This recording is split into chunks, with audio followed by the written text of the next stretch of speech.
Hello, everyone, and welcome to today's webinar, Single Cell Phosphoprotein Analysis with CyTOF, From Training to Immuno-Oncology Clinical Research. I'm Susie Valdez of LabRoots, and I'll be your moderator for today's event. Today's educational web seminar is presented by LabRoots and brought to you by Fluidigm. To learn more about Fluidigm, visit them at www.fluidigm.com. So let's get started. Before we begin, I want to remind everyone that this event is interactive. We encourage you to participate by submitting as many questions as you want at any time you want during the presentation. To do so, simply type them into the Ask a Question box and click Send. We'll answer as many questions as we have time for at the end of the presentation. If you have any trouble seeing or hearing the presentation, click on the Support tab found at the top right of the presentation window, or report your problem by clicking on the Ask a Question box located on the far left of your screen. This presentation is educational and thus offers continuing education credits. Please click on the Continuing Education Credits tab located at the top right of your presentation window and follow the process to obtain your credits. I now present today's speakers, Dr. Jonathan Irish, the Assistant Professor in the Department of Cell and Developmental Biology and Scientific Director of the Cancer and Immunology Core at the Mass Cytometry Center of Excellence. And our second presenter, Carolyn Rowe, the Managing Director of the Cancer and Immunology Core at the Mass Cytometry Center of Excellence. For a complete biography on our speakers, please visit them at the Biography tab at the top of your screen. Our speakers will now begin their presentations. Welcome, both of you.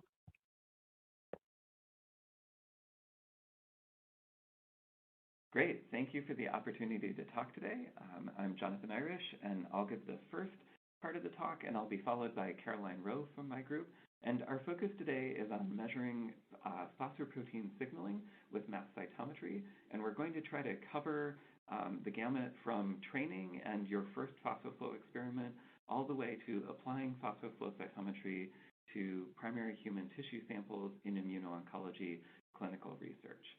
And I'll go fairly quickly through some of the slides today. And so I wanted to point out that the work that I'll talk about in my section is all up on bioRxiv, and I have the URL listed here, and it's okay to screenshot this and to review the slides that I'll show today.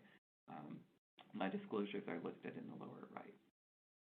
So the work that we're doing is part of a large multi-investigator clinical study that includes pathologists and neurosurgeons who collect the tissue, and then our group, which focuses on the green and orange parts of the pie here, where we work at the bench applying mass cytometry to characterize all of the cells from human tissue samples, and then also develop computational algorithms that can analyze the data. And our goal with the computational tools that we'll show today is to create an entirely unsupervised analysis workflow. And unsupervised means that the human doesn't need to provide any information either about the clinical outcome of the patient or about what types of cells the algorithm should find. It just works on its own to find the cells. And ultimately, these studies are really powerful when you can go entirely around the wheel and design new clinical studies, new clinical research based on the findings. And so we'll try to make it all the way around the wheel, from collecting samples, applying mass cytometry, finding new cell subsets and stratifying outcome, to then thinking about where it could go in the future. And so up front, I should acknowledge that this is an amazing collaboration with Dr. Rebecca Erie's lab, also here at Vanderbilt, and it was powered on the clinical side by Brett Mobley, a neuropathologist, and Dr. Akshay Kumar Mistry, a neurosurgeon in the Erie lab. And then as well, Nalin Lilatian and Justine Senev are the graduate students who are co-first authors on the study and did a lot of the bench work and designed the data analysis strategy. More recently, Sierra Barone is a research assistant in my lab who scripted the machine learning workflow so that it now runs in 15 minutes with no human input needed. And Todd Barkowiak has joined the project and is exploring the immune infiltrate with Tumor. And there's a lot of work that built up to the current study, and I don't have time to go into all of the background today. And so there are 4 key studies listed on this slide that helped us prepare for the work that I'll present today. So the first one is the basis for the data analysis strategy that I'll talk about. And so if you're interested in the machine learning workflow, why we're using t-SNE and float zone for clustering, as well as marker enrichment modeling, check out this first paper by Jocelyn Gandelman that was published in Hematologica, where she applied a similar workflow to look at patient medical phenotypes. The second reference listed here is a review article where Dr. Mistry and I sort of go through the logic for why mass cytometry is a really powerful tool for solid tumor analysis, because it's relatively new to apply single-cell tools to solid tumors, and mass cytometry is very complementary with other techniques like single-cell RNA-seq or multiplex quantitative imaging. And so we walk through some of the advantages of mass cytometry in that article. The third one is a study by Allie Greenplate, a senior graduate student who finished in my lab. This is the culmination of her thesis research, where she develops a longitudinal immune monitoring strategy and computational tools to go with that. And so if you're interested in especially the marker enrichment modeling labels and the comparison of them and want to think about what it'd be like to apply them over time, this is a study that does that.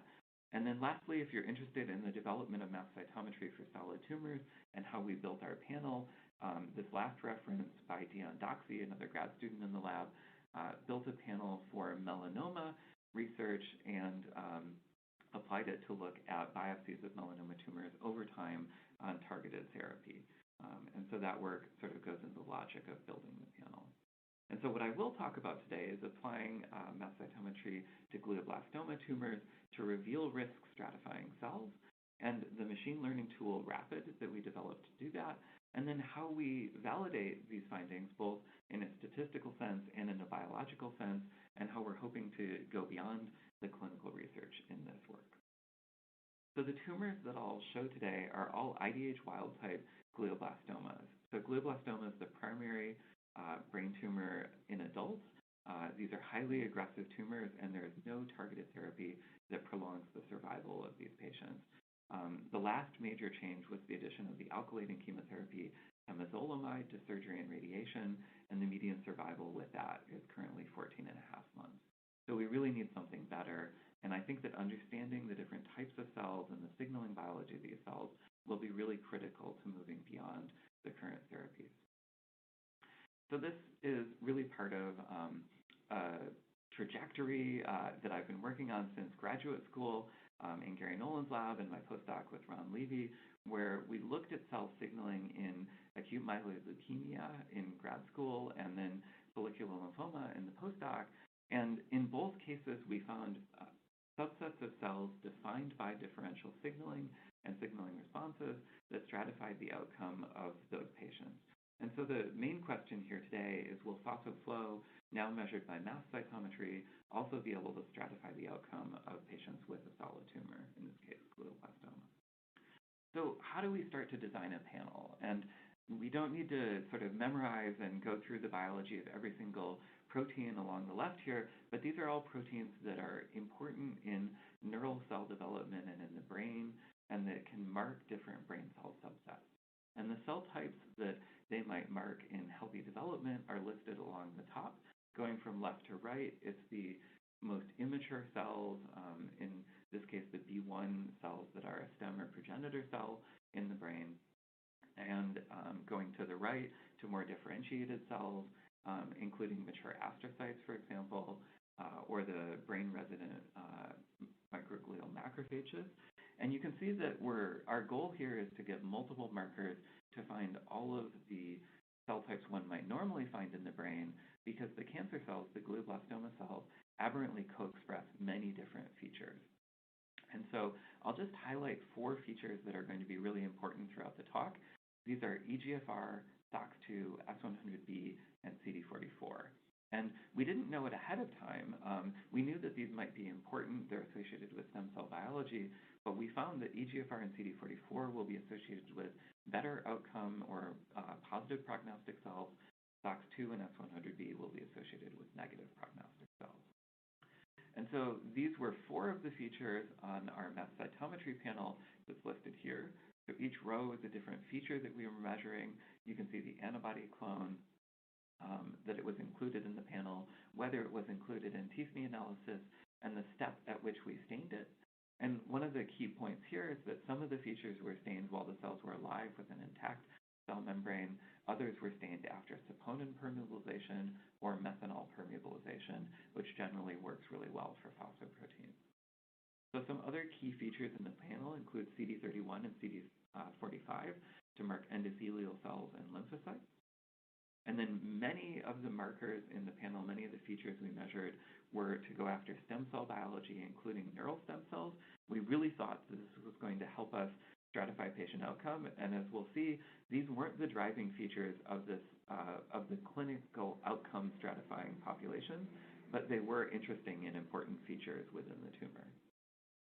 We also measured lots of functional outcomes, including cell death, proliferation, apoptosis, and DNA damage responses with things like membrane permeabilization, cleaved caspase 3, gamma H2AX, and other features.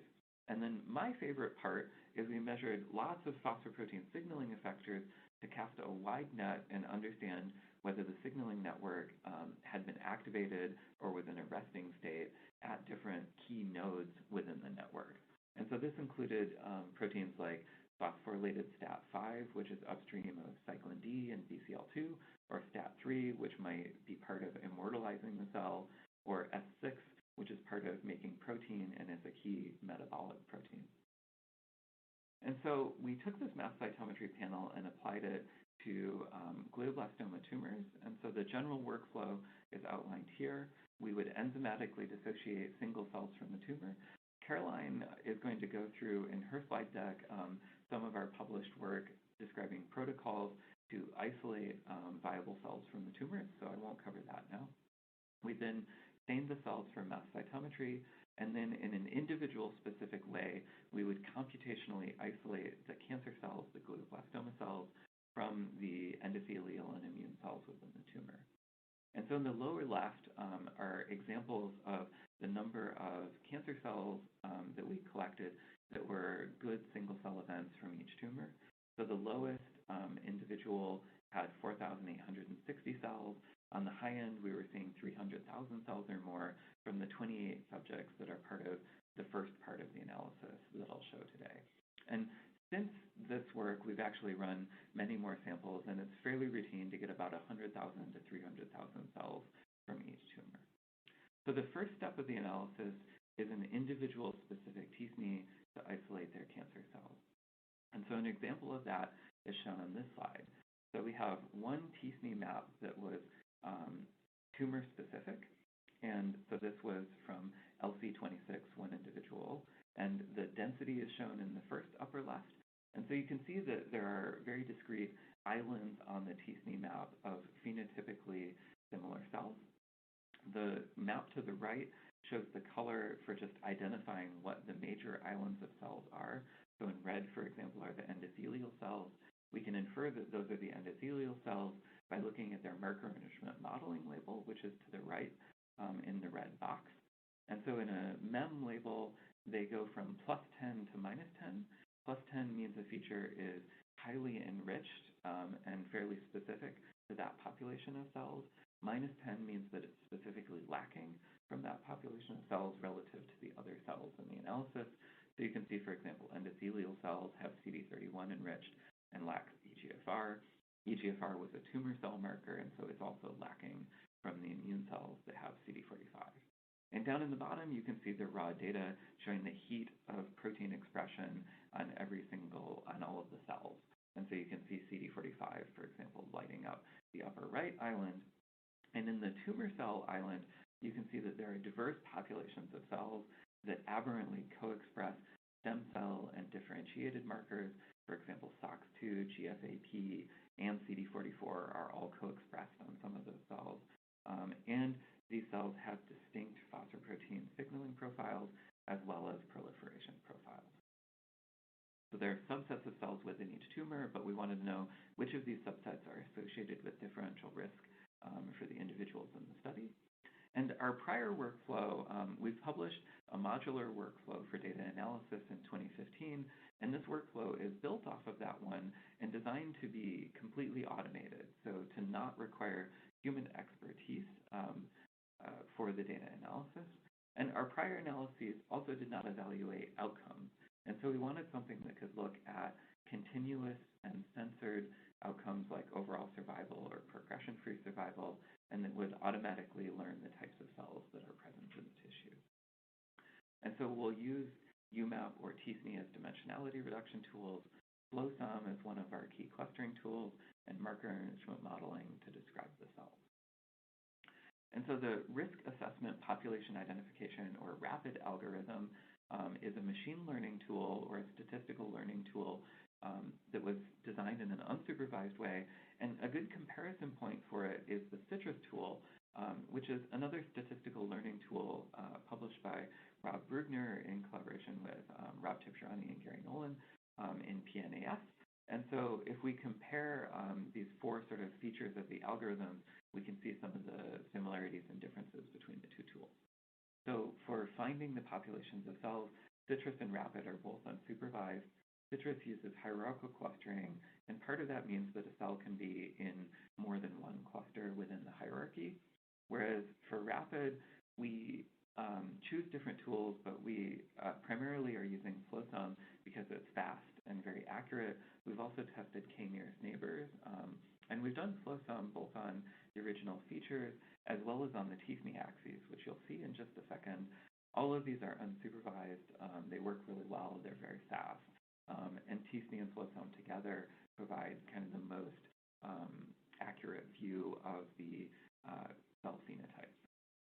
So the next row is how many cell clusters to look for, and we didn't want to have to manually set this. And this is the same in CITRUS. So CITRUS learns an appropriate number of clusters, and for CITRUS, each cluster must represent 5% or more of the sample. In RAPID, what we looked for was the fewest clusters where each marker had low variation within that cluster. And so we essentially ran the clustering over and over until we found clusters that were both stable and fairly uniform or homogeneous. So lastly are some of the differences between CITRUS and RAPID. So for modeling the features of the clusters, CITRUS is supervised, and so it uses the clinical outcome information to create a model of the key cluster features. RAPID is totally unsupervised and just uses MEM to create a simple statistical description of the clusters. And lastly, and this is probably the key part, CITRUS requires you to assign ahead of time patients into different groups. And so an expert needs to know a cut point for survival, to group the patients into good and bad outcome, or into responders and non-responders, and that needs to happen prior to the beginning of the algorithm. Whereas in RAPID, the analysis is totally unsupervised, and so it uses statistical cut points, and a human doesn't need to train it. It happens at the end, and so we'll see that in the next slide.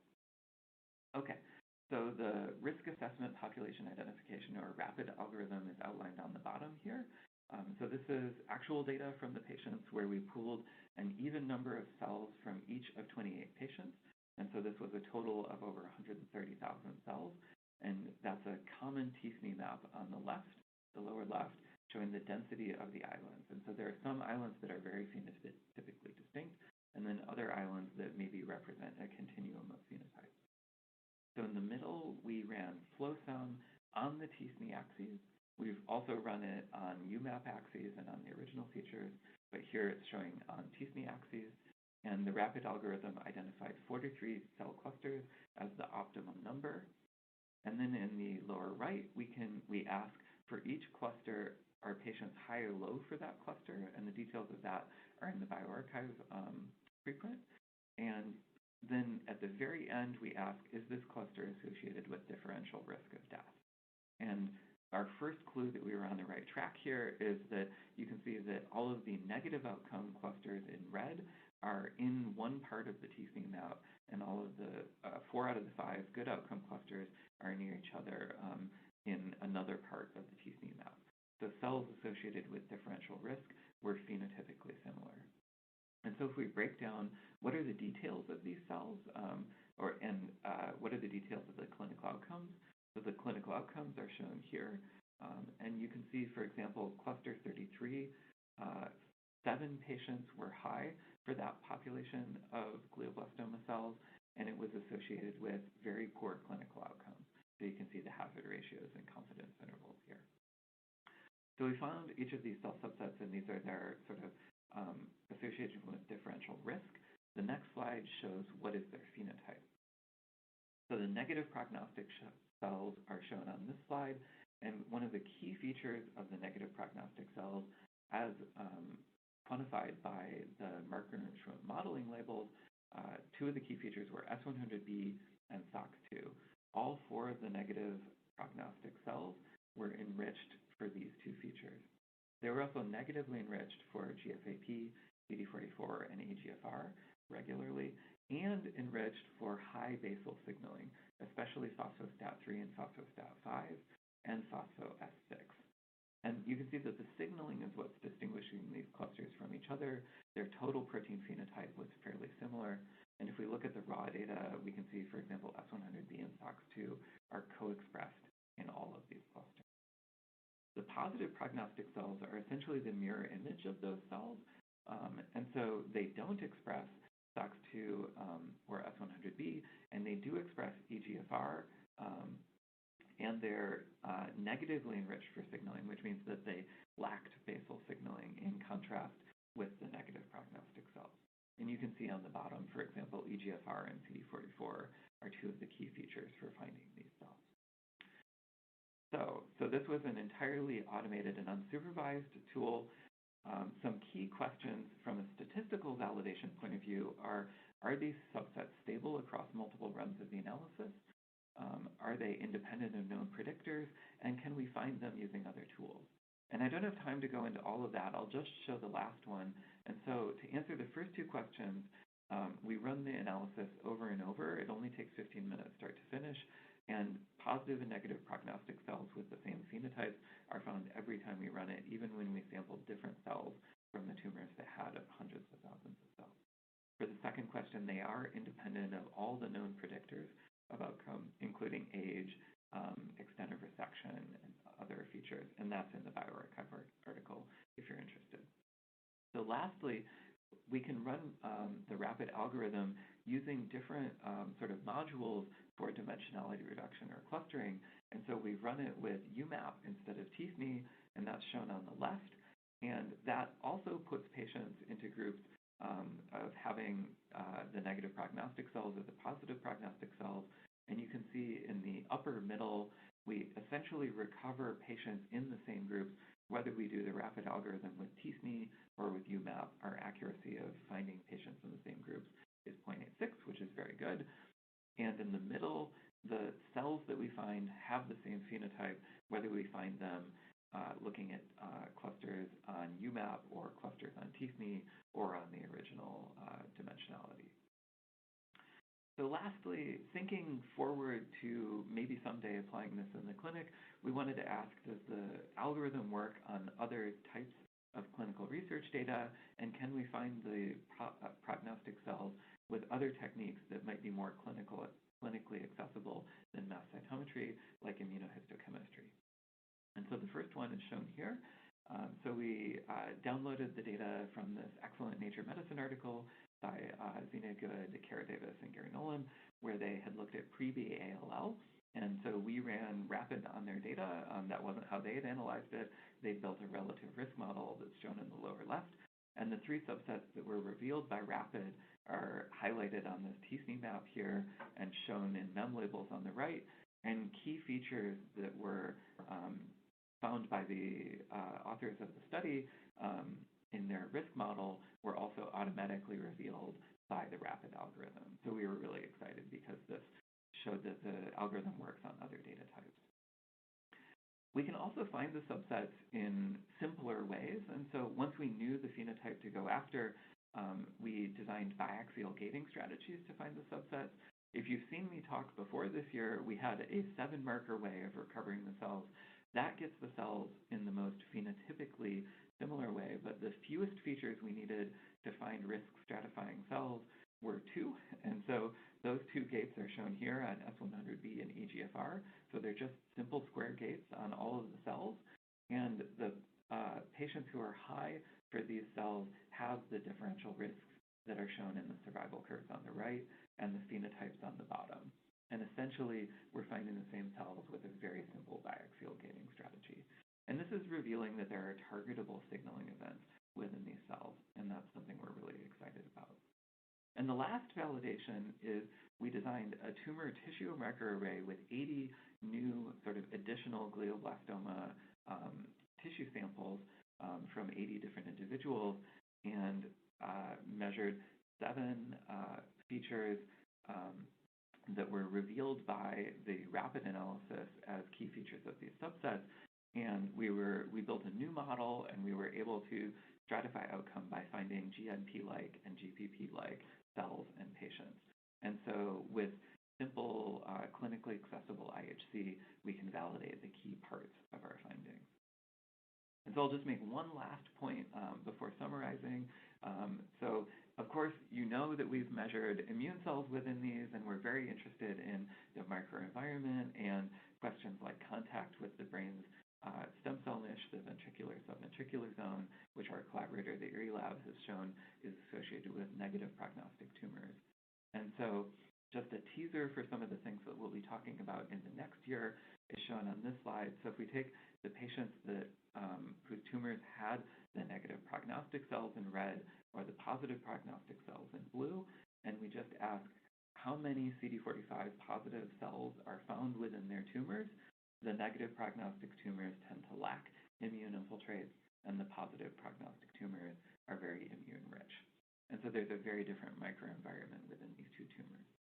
And so I'll just conclude by saying that RAPID is a totally automated workflow that's unsupervised both for finding cell subsets and for stratifying clinical outcome. It learns the right cell number, the right cluster number, and a cut point for the abundance of the clusters in the cohort. It also describes the phenotype of the cells automatically with marker enrichment modeling, and it was designed to work with continuous and censored variables like overall survival or progression-free survival. And we have validated it, but now with traditional histology. And so the negative prognostic cells were distinguished by close association with an increased risk of death, high basal signaling, and an abnormal neural stem cell identity. This is part of how we know that those cells are not astrocytes, for example. We know that they're cancer cells because they aberrantly co-express many different markers, as well as they're proliferative and present within the tumors. And lastly, the positive prognostic cells were associated with a decreased risk of death and especially strongly associated with a decreased risk of progression. They also had an abnormal neural stem cell identity, and those tumors tended to contain a large number of immune cells. And so with that, thank you for the opportunity to present this webinar, and thank you to my outstanding collaborators and the people that worked on this study, and thank you to our funding sources, which are listed along the bottom. And with that, I will pass it on to Caroline, who will give the next section, and then I'll come back to answer questions at the end. Thank you. Thanks, Jonathan.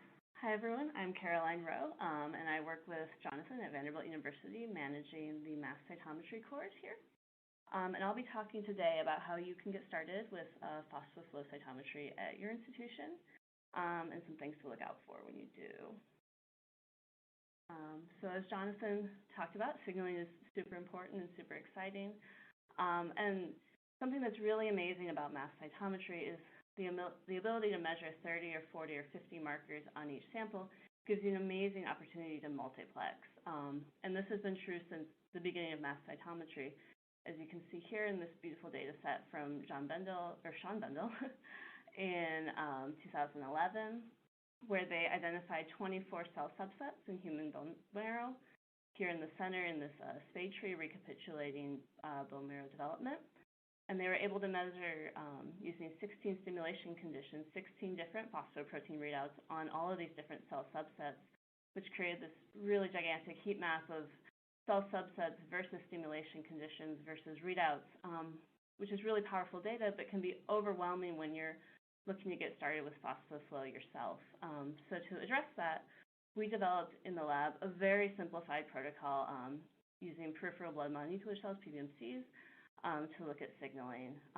So just in brief, we start with viably cryopreserved PBMCs, but you could start with any tissue type you'd like.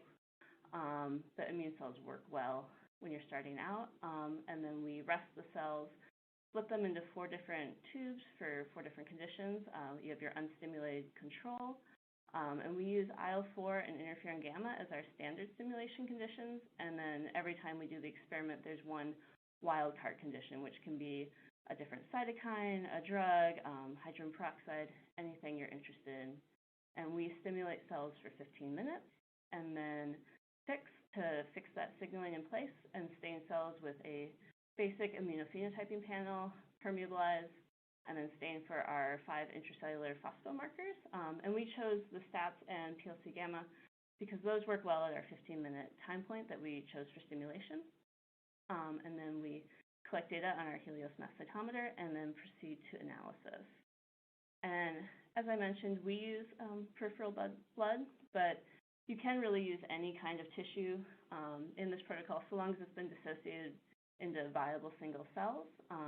Using a protocol developed in our lab by Nellan Lilation, you can start with your surgically resected patient sample, and we've used everything from fine needle aspirates to golf ball-sized tumors.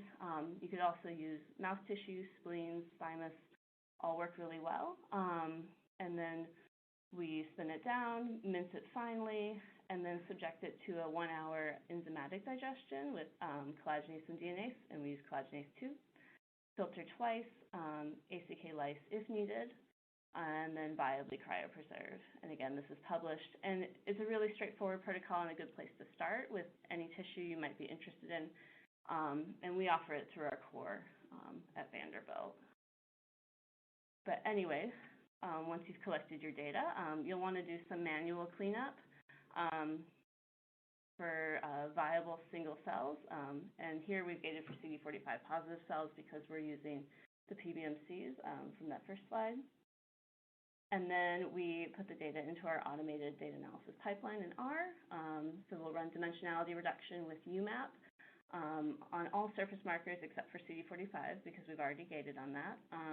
And we chose UMAP because it really emphasizes the large differences in the cell populations, which can be useful when you have so few markers for separating out your major subsets. And then after dimensionality reduction, we'll run FlowSum on those UMAP axes to get our cell populations in an unbiased manner. And then we'll characterize those cell populations either using medium marker expression, phosphoprotein expression, or MEM, marker enrichment modeling, to specifically say what markers are enriched on those cells compared to the other cells in the sample. And we found that even with this small panel, it's I think 8 markers, it's quite sufficient to elucidate all the major cell populations you would expect in healthy human blood. So you can see here in the large plot, on our UMAP axes, we have each population colored by the flow sum cluster that it was assigned to. And then we have density. And you can see, as you would expect, we have 2 CD3 positive T cell islands, one of which is CD4 positive, one of which is CD8 positive.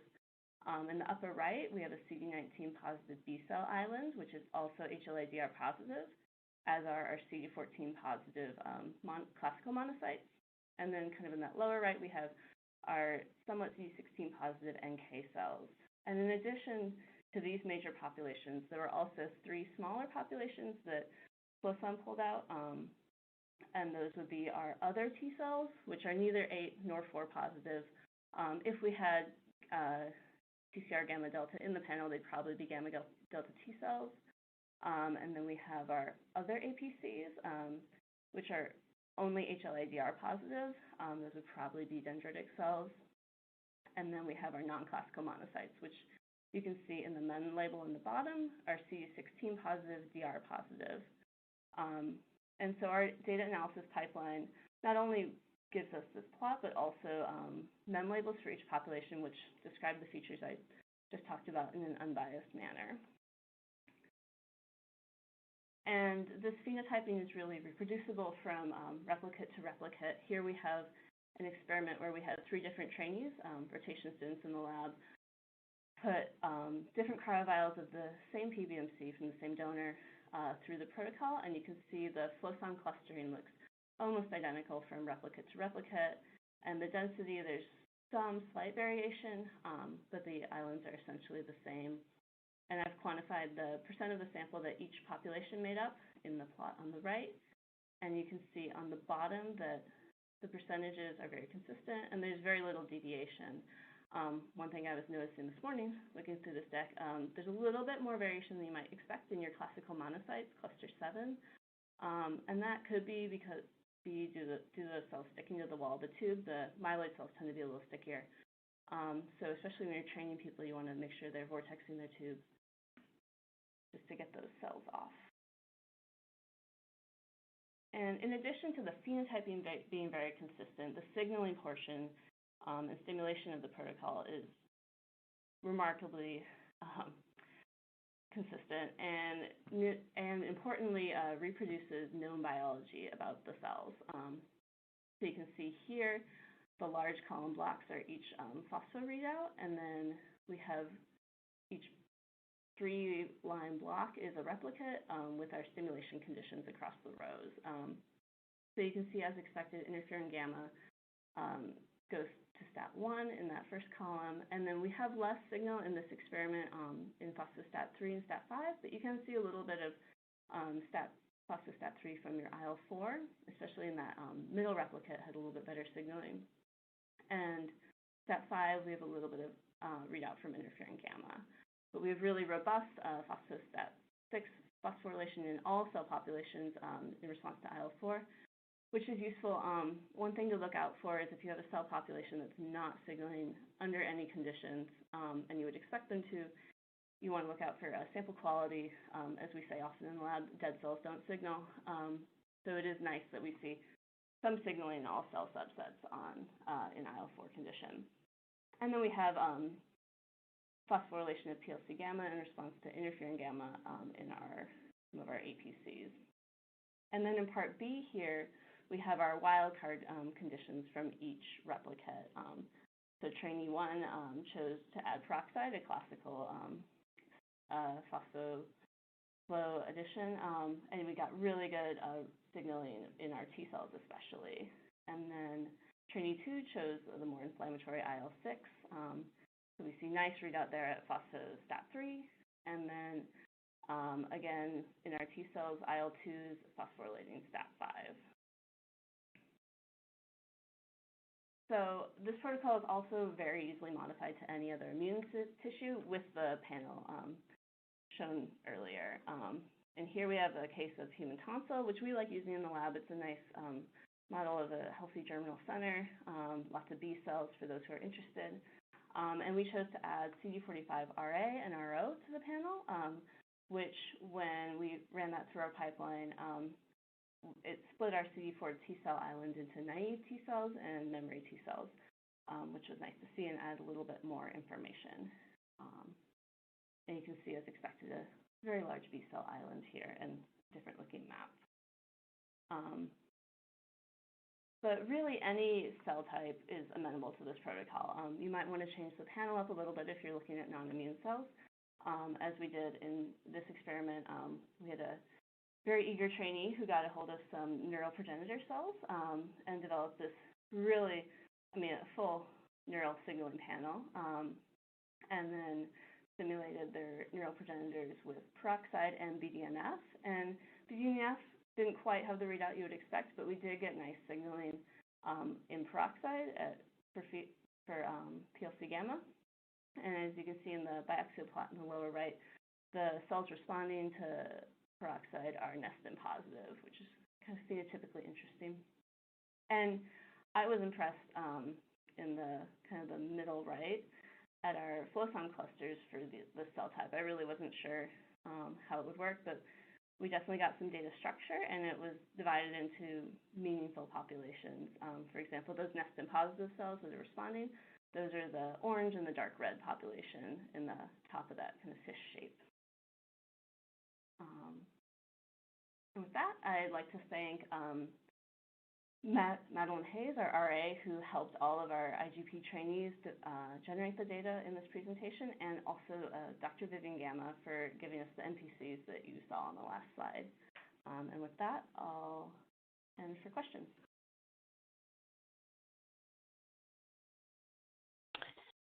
Thank you, Jonathan and Caroline, for that informative presentation. And we will now start the live Q&A portion of the webinar. If you have any questions you'd like to answer, please do so now. Just click on that Ask a Question box located on the far left of your screen, and we'll answer as many questions as we have time for. So let's get started. We have quite a few questions from our audience members already coming in. Thank you for your questions. Our first question, Jonathan and Caroline, is how much tumor issue is needed, and what type of needle biopsies, and actually this is a three-part question, what are the type of the needle biopsies and amount of tissue block? These are great questions, Yeah. and so I think we'll both sort of speak to it. So I think Caroline in her core role often answers this question. On this. So we like to have at least 1 million viable cells going into the protocol, so whatever amount of tissue you need to get that. We can get that from a fine needle aspirate. I think we've done lung cancer. And that's a conservative estimate for the low end. Right. And then the another way of answering it is it's always better to have more cells. I want all the tissue and all the cells. And if you read the protocols for getting single cell suspensions out of the tissue, talk about how many millions of cells are usually released per gram of tissue, and it's tens to hundreds of millions per gram typically. And so that can vary widely, like muscle-type tissues are usually a lot lower. And so a fine needle aspirate, for example, of a lymphoma tumor might yield something like 1 to 5 million cells, and that's the number that you'd get out of the cryovial after thawing it. And so that's enough for 1 to 5 mass cytometry samples, and those could be different stimulation conditions or different panels. So that's a long answer to what is, I think, a really important question. And with tissue blocks, I want to point out you cannot do the protocol on tissue that's been frozen, so no like cryo blocks, and cannot do it on FFP tissue. You have to have live tissue.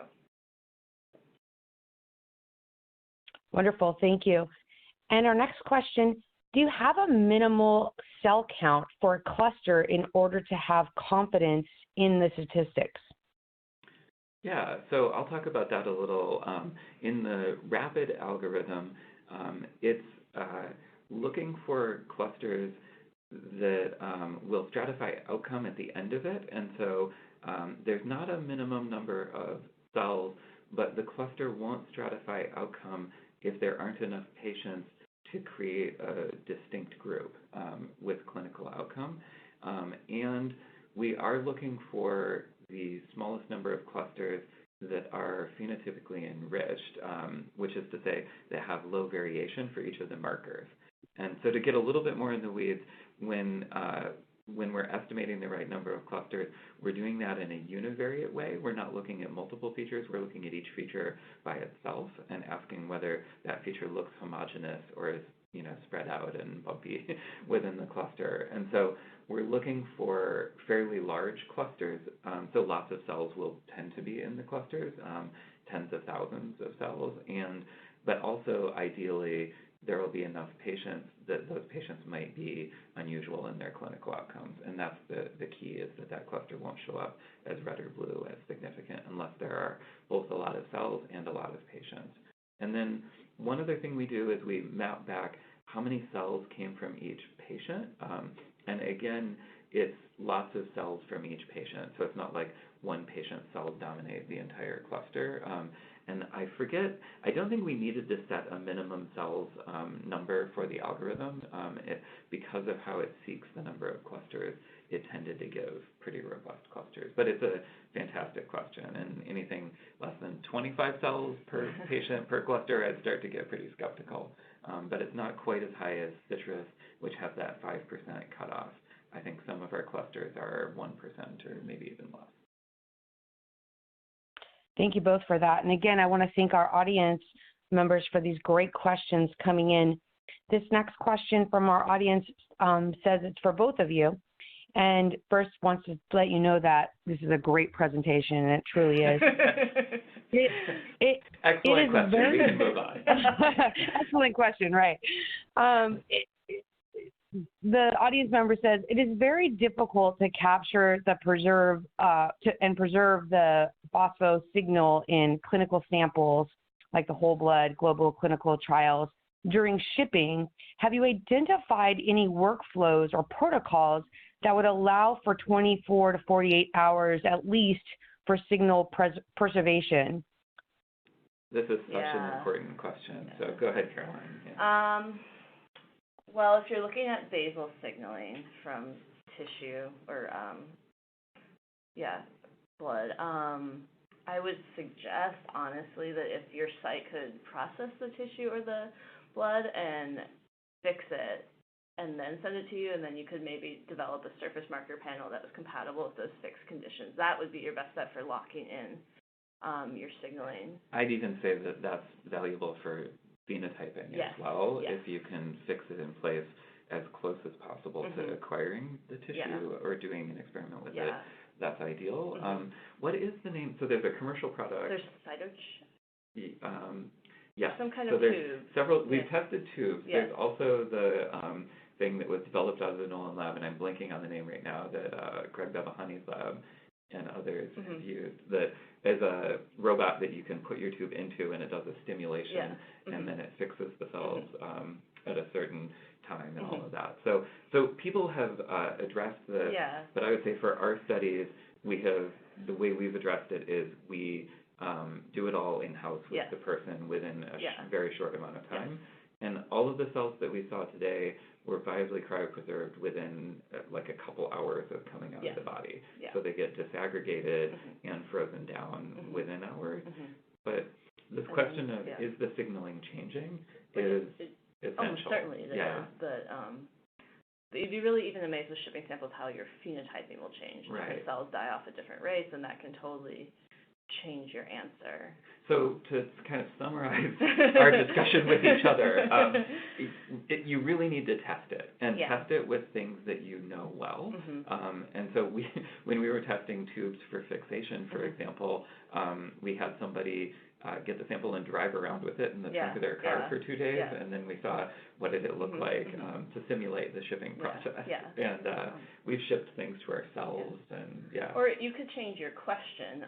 Like if you can't preserve signaling at the site for some reason, if they could send you viably cryopreserved cells that are high quality, you could do a ex vivo restim in lab, and that could give you more information about the cell's ability to signal. But protocol variation is the enemy, and the shorter you can make the protocol and the more you can do immediately after collecting, the better. And really removing the introduction of variables is key, because the signaling might change. It might not be exactly like in vivo, but it still reflects the type of cell.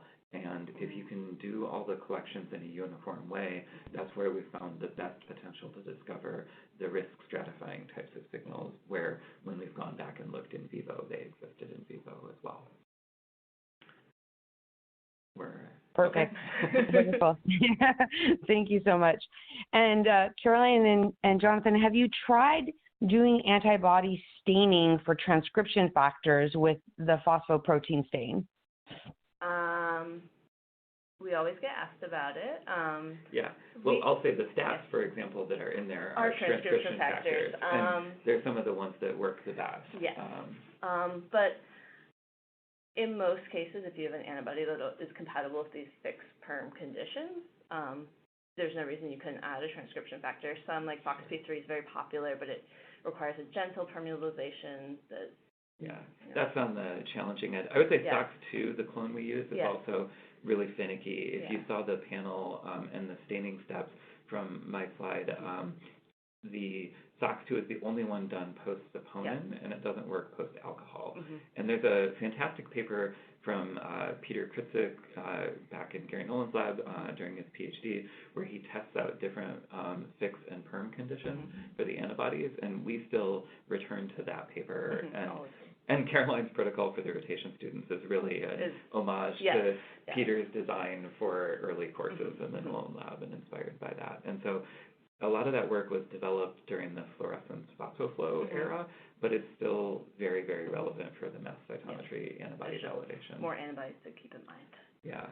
And we've even done like histology conditions in some things. Yeah. So one of the real advantages of the metal conjugated antibodies is that they hold up extremely well compared to some protein fluorochromes can be killed by fix and perm conditions. So you can mix and match conditions and do a sequential stain from the live cell and gentle perm all the way through harsh alcohol at the end.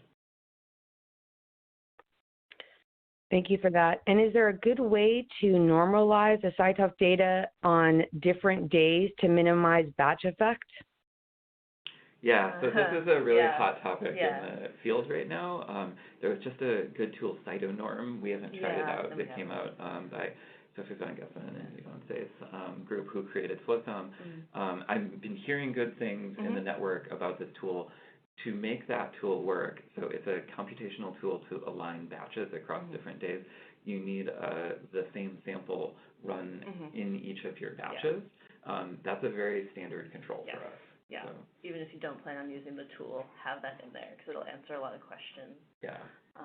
So, I mean, the best situation is to not have any batch effects whatsoever. And the normalizer software, whether you use the Nolan Lab version or the Fluidigm version, works pretty well. This is bead normalization now.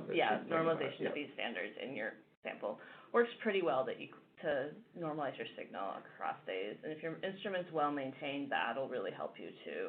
Absolutely. I'm nodding here, but you can't see it. And I would say compared to the fluorescence era, the batch effects in mass cytometry are much lower. And I think the bead normalization that's done standard at the instrument is a really key part of that. And it's also just much more obvious because of that when you do have batch effects.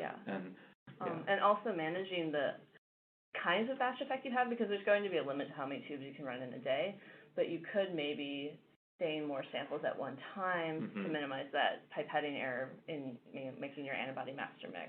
And the study today didn't have barcoding, but barcoding can be another way to remove batch effects. Yeah, because you're not running separate tubes. Yeah. But I think, getting the protocol drilled and doing it with small numbers of non-precious samples repeatedly until people feel very comfortable with it is really important. Wonderful, thank you. And again, thank you, audience members. This next question starts with, what a beautiful talk. And she adds, sorry for a basic question, but how do you combine saponin and methanol? Oh, saponin. I went with that in the beginning. Saponin and methanol staining, and do you use them sequentially on the same sample, or do you have to choose for your panel which one you'll use? Yeah. So actually, a lot of the data today has seen those cells have seen both saponin and methanol. All the brain tumors, that panel is designed to work with those conditions. So you'll fix your cells first, and then you'll do saponin, and that's your gentle reversible perm, and you'll do your saponin-based staining at that time. So Dr. Irish mentioned SOX2. You could also do Triton or Triton or any detergent type perm you would do at that time, and then wash that out, and then you'll put your cells through your alcohol perm, whether it's methanol or ethanol. And we typically don't do saponin unless it's absolutely required for a transcription factor or something. We look around for clones that don't. If we can keep our staining to 2 steps, like in the protocol I showed, that's really helpful because you do lose cells at every staining step. So I'm going to keep that in mind. And it wasn't part of the question, but there's also a surface marker staining step usually before all of that. Yes, we live stain. Preferentially, we live stain for our surface markers. Yeah, so the data I showed was a 3-step staining. I think Caroline's was 2-step. Yeah, which is standard. Thank you for that. This next question is actually another 2-part question. And which kind of abs did you use for the phosphoproteins, example, PSTAT1, and generic or site-specific ab for each phosphoprotein? And if there are multiple crucial phosphosites for one protein, are you going to use different site-specific abs for that protein? Okay, yeah, so it's a good question. So antibodies, when you see a P dash, that means the phospho of the phosphorylated form of the protein. And so those are phospho-specific antibodies. And the second part of and both total antibodies and phosphoantibodies were used throughout the study. And so the P dash is when it indicates the phospho. And when it's multiple sites on the same, for example, in my PhD thesis, if you want to go back and find it in the archives, we do 5 different phosphorylation sites on P53 simultaneously. And so it's kind of amazing that that works, but it does, and they're far enough apart. And so you can, if the antibodies don't sterically interfere with each other, you can get multiple detections of phosphoproteins on the same target. But yeah, some antibodies will block each other. And so if you wanted to do, say, total protein and phospho, you would look for a total protein antibody that was not blocked by the phosphoantibody that was maybe in a different part of the protein. Did you have any? Thank you for that. And we have time for a couple of more questions. You've got quite a big fan base here. This next respondent also says, great presentation.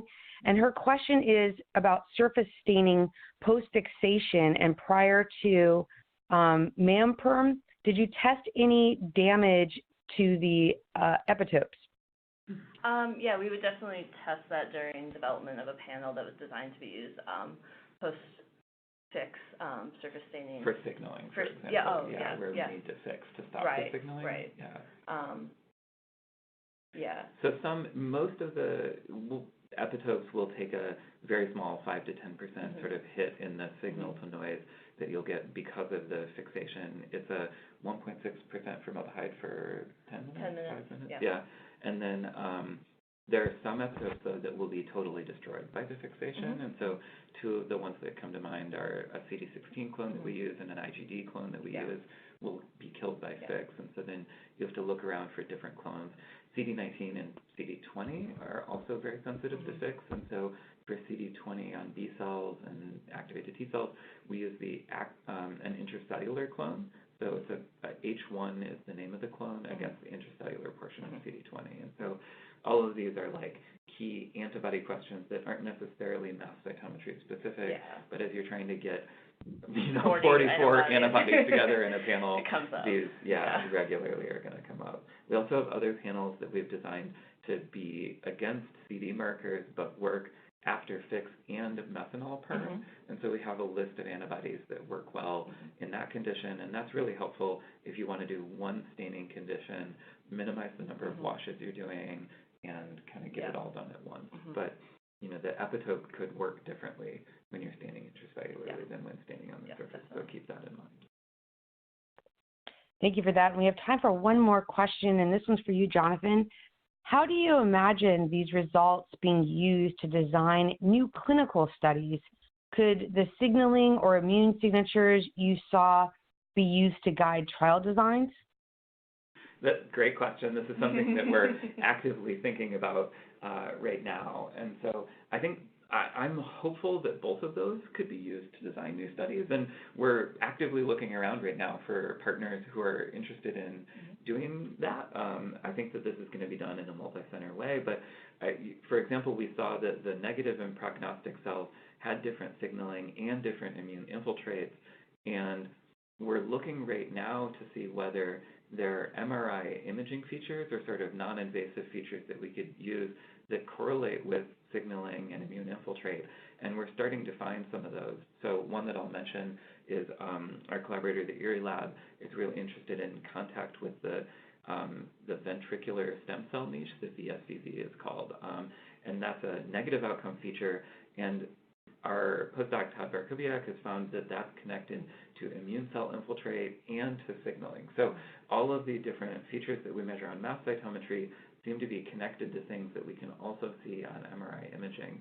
So it'd be really exciting, I think, to design a study where we could see, could we track patients onto different immunotherapy arms, checkpoint inhibitors or something, to go with that. But I think we're really going to need to use this biology to match new inhibitors to the signaling that we saw in the cells and to pair combinations of signaling inhibitors and immunotherapies and do that in a way where the signaling inhibitors don't blunt or destroy the beneficial immune response that we're hoping to get. So it's a complicated question, and we'd love to work on it with other people out there if they're interested. Thank you, Jonathan, Caroline. Thank you so much for your presentation today and for clearly important research. Do you have any final comments for our audience members before we go today? Oh, man. Plan ahead. Yeah. Keep humans in mind when designing the protocol. Yeah. So, you know, keep it simple and, cut out as many steps as you can. Yeah. That's great. And thank you again for this great presentation. I'd also like to thank LabRoots and our sponsor, Fluidigm, for underwriting today's educational webcast. Before we go, I want to thank our audience for joining us today and for their interesting questions. Questions we didn't have time to answer today and those submitted during the on-demand period will be addressed by the speakers via your contact information provided at the time of registration. This webcast can be viewed on demand, and LabRoots will alert you via email when it's available for replay. We encourage you to share this email with your colleagues who may have missed today's live event.